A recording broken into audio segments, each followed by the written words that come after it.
Assalamualaikum warahmatullahi wabarakatuh. Perkenalkan, nama saya Devi Septiani dari absen 10 dari kelas 11 MIPA 2. Jadi, pada video kali ini saya akan mempresentasikan tugas sejarah Indonesia di Kadet 4.7. Judul tugasnya yaitu mempresentasikan hasil kesimpulan tentang peristiwa proklamasi dan maknanya bagi kehidupan sosial, budaya, ekonomi, politik, dan pendidikan bangsa Indonesia. Jadi akan ada 3 bagian yang saya presentasikan. Yang bagian pertama, yang A, kesimpulan tentang peristiwa proklamasi. Terdapat 7 poin. Yang pertama, pengeboman Hiroshima dan Nagasaki pada tanggal 6 dan 9 Agustus 1945. Akibatnya, Jepang mengalami kerugian materi dan sekitar 14.000 penduduknya menjadi korban dalam peristiwa itu. Yang kedua, pembentukan PPKI pada tanggal 7 Agustus 1945. Tugas panitia tersebut memang untuk mempersiapkan segala hal menyambut kemerdekaan Indonesia. Yang ketiga, Jepang menyerah terhadap sekutu pada tanggal 10 Agustus 1945 dan kabar penyerahan Jepang terhadap sekutu tersebut diketahui oleh Sultan Syahrir lewat radio. Yang keempat, pemberian janji merdeka pada tanggal 12 Agustus 1945 oleh Jenderal Terauchi kepada Indonesia lewat Soekarno, Muhammad Hatta, dan Rajiman Weddiodiningrat. Yang kelima, didesak untuk segera merdeka pada tanggal 14 Agustus 1945 setelah pulangnya Soekarno, Muhammad Hatta, dan Rajiman Weddiodiningrat dari Vietnam oleh golongan muda. Yang keenam, peristiwa Rengas Dengklok pada tanggal 16 Agustus 1945 dan dalam penculikan tersebut bermaksud untuk meyakinkan Soekarno bahwa Jepang telah menyerah dan para pejuang telah siap untuk melawan Jepang. Lalu terjadilah kesepakatan antara golongan tua dan golongan muda tentang kapan proklamasi akan dilaksanakan. Yang ketujuh, perumusan teks proklamasi pada tanggal 17 Agustus 1945.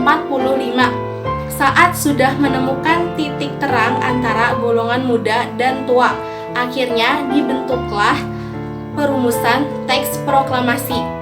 Tepat pada hari Jumat 17 Agustus 1945 Masehi atau 17 Ramadan 1365 Hijriah pukul 10 pagi bertempat di Rumah Soekarno, Jalan Pegangsaan Timur, nomor 56, Jakarta. Selanjutnya, bagian yang B, kesimpulan makna pembacaan proklamasi bagi bangsa Indonesia. Terdapat 5 poin.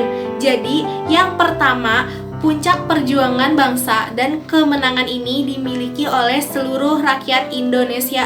Yang kedua, awal perjuangan baru, yaitu perjuangan untuk mempertahankan kemerdekaan bangsa Indonesia dan juga mengisi hingga terciptanya berbagai tujuan pembangunan nasional.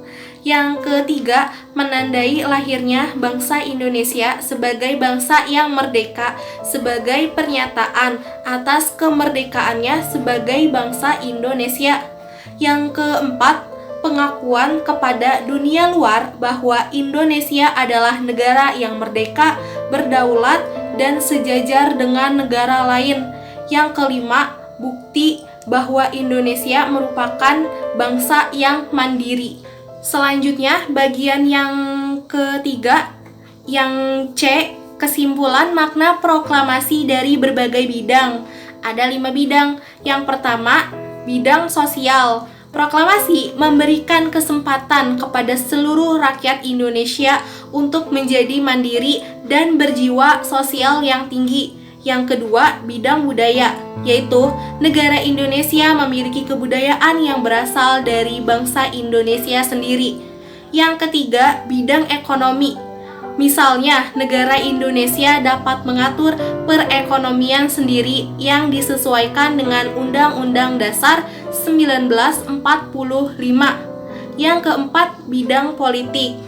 Seperti negara Indonesia memiliki sistem pemerintahan kedaulatan rakyat, yaitu kekuasaan tertinggi berada di tangan rakyat.